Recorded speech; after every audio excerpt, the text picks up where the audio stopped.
Hey guys, what's going on? It is David here. We're back with another video. Now, in this video, guys, we'll be talking about Aaron freaking Rodgers. Now, we all know Aaron Rodgers is definitely considered to be one of the best quarterbacks of all time. If I had to say this, Aaron Rodgers possibly even top 5 all time, because we all know that Aaron Rodgers, in his prime, was one of the best passers the NFL has ever seen. But this year for the Jets, let's just say this, it's been a failure and it's been disappointing. The Jets are eliminated from playoff contention. The Jets have a record of 3-10, and the Jets have had 5 or more games where it came down to one-score games, and Aaron Rodgers was not able to either keep them in the lead or get them into contention to win the game.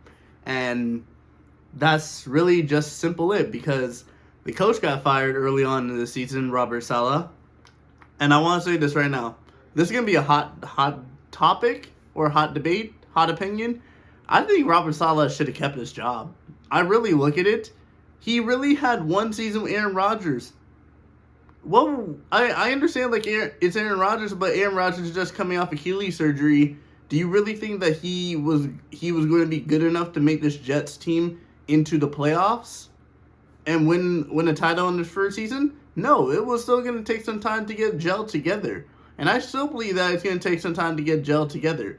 I believe that this season is going to be the season where they're gonna need to go on the offseason. Aaron Rodgers is going to need to work on himself. The Jets can keep Aaron Rodgers for at least another year. And now that the team is going to be able to be, well put together and hopefully make some moves in the offseason, make some moves in the draft, then when it comes to next season, that's the season where we can really judge Aaron Rodgers. Because it takes time for a quarterback to get adjusted to a new team. Yeah, I mean, the only person I can say different than that is Tom Brady, because Tom Brady won a Super Bowl within his first year at Tampa Bay. But still, that's Tom Brady. Tom Brady is the greatest of all time. Gotta say that. But if we really take a look at the Jets quarterback, Aaron Rodgers, 289 completions, 458 attempts. He was completing 63.1% of his passes this year. And for Aaron Rodgers, that's not really good, because you expect Aaron Rodgers to be high 60s, probably like around 69.1 or 68.5 completion percentage rating in terms of his passes. He's thrown for 2,966 yards. That's definitely not an Aaron Rodgers number, because we know we have 4 games left in the season, and Aaron Rodgers is usually around that 4,000 mark. So that's that him having like 1,000 yards less, considering the past few games that he's been playing, is not really shocking to me, and it's been highly expectational. But here's another one. 20 touchdowns, 8 picks. And this is one I want to keep an eye on, because a lot of people will be like, Aaron Rodgers be throwing picks, turning the ball over right this. In the past 6 games, Aaron Rodgers has only thrown 1 pick. And he's been down. He's been up a majority of the games, but he's also been down in some of the games, and he's only thrown 1 pick over the past couple of games. To start off the season, he was throwing picks like it was nothing. He was giving out donations, very much so many times.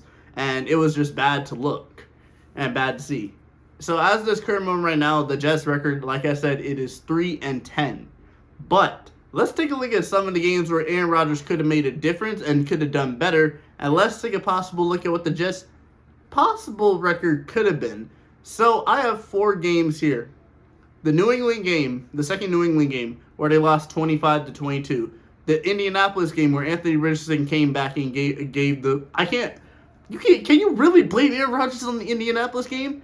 They were up and freaking Anthony Richardson came back and won the game at the last second with the last second, 2-point conversion. Seattle 2 weeks ago, or about 2 weeks ago, Seattle was on Aaron Rodgers, and the defense, really. The defense has got to stop Seattle and Geno Smith. They let Geno Smith run it in for a 12-yard rushing touchdown to win the game, and they were up in that game. The defense should have done better. Aaron Rodgers should have played better. And then the one I look at is this past weekend, and I'm going to say this again. I am not a fan of the NFL overtime rules. I am definitely not.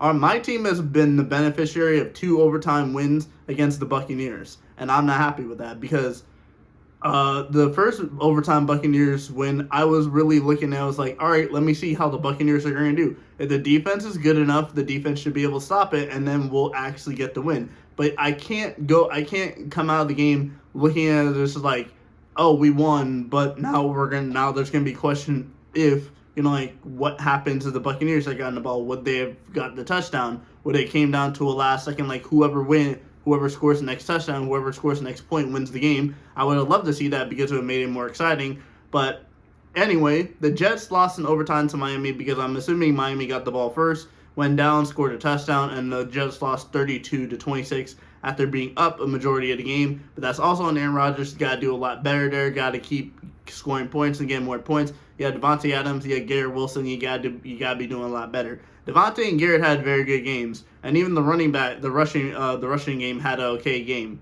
But if I look at these 4 games, let's say Aaron Rodgers had played better and they'd won these games. The Jets' record at this point right now would be 7-6 with these 4 games that they were wins. They beat New England, that's a win. They beat Indianapolis, that's a win. Like I said, their record could be 7-6, and I included 2 more games, but then I kind of crossed them out because I was like, it's Buffalo and Denver. Buffalo and Denver, you're losing against 2 very solid teams, and Buffalo is one of the best teams in the NFL right now, so I'm not even going to count that. But they lost to Buffalo by 3 points, and they lost to Denver by 1 point. Imagine those 2 games have been changed to W's for the Jets. The Jets would have 9 wins right now. The Jets would have 9 wins right now. They'd be what, 9-3, 9-4, 9-2? I don't even care. But I'm gonna say this right now. After taking a look at the stats, Aaron Rodgers has definitely been horrible this year. The Jets are definitely gonna have to fix something when it comes to the offseason. But I'm going to say this right now, and I know a lot of Jets fans and not a lot of New York Jets fans are going to be watching this video, possibly watching the video, and they're going to have a lot of opinions. I would keep Aaron Rodgers for at least 1 more season. Yes, he is very old, but give him one last chance. His final chance to be a Jet, to be one of the best quarterbacks in the NFL. He's going to have Devontae hopefully next year. He's going to have Garrett Wilson. And what you guys need to do is build on the offensive line and the defensive line. And then we'll see when it comes to next season. But for the rest of the season, for Aaron Rodgers and the New York Jets, is all about just building more chemistry with your guys. Because look at the past game. He had chemistry. Allen Lazard came back and they did good. He was throwing the ball. He was completing his passes. I want to see how Aaron Rodgers does in the last couple of games of the season, because if he starts to perform better, then the expectations are going to be kind of looking good for 2025, but it's just going to really be dependent because they're going to have to play Miami again, and they're going to have to play Miami in New York, so it's going to be interesting to see. But at this moment right now, the Jets and Aaron Rodgers are eliminated from playoffs, but at the end of the season, I would still keep Aaron Rodgers, and I would still have him as your quarterback for next season heading into 2025.